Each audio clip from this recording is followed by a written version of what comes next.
तर hello guys, welcome to the new ब्लॉगमध्ये तुमचं स्वागत आहे. तर मित्रांनो, आज एवढा पाणी वरतो आला का परमाच्या बाहेर बघू शकता तुम्ही. पाणी म्हणजे एकदम तुफान चालू आहे राजबारीमध्ये.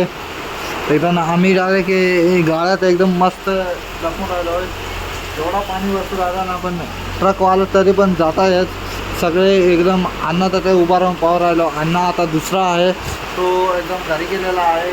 मित्रांनो, मी ब्लॉगला कधीपासून काढत नव्हतो, आजच आलो ब्लॉगमध्ये.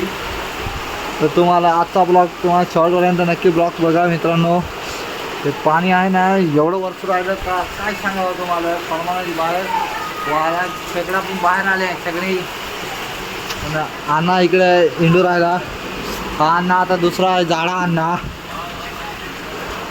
इकडे पाणी पण एवढा वर्ष राहिला का सगळा टपऱ्या विपऱ्या अजून उडेल बा आहे का, तेव्हाच क्रमाने त्या राहायला पाहिजे.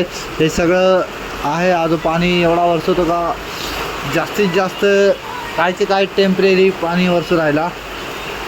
वारा पण आहे, वायजन पण आहे, सगळंच आहे. अन्नाची गाडी बा ती म्हणजे एवढी लोडिंग आहे का ती जोरात चालल्या पाहिजे, पण ती हळूच चालले. वाऱ्या वायजनाची उडून नाही नेल्या पाहिजे गाडी. इकडे एक हातू राहिला. अण्णा इकडे स्टोरी लावून आला पाण्याची.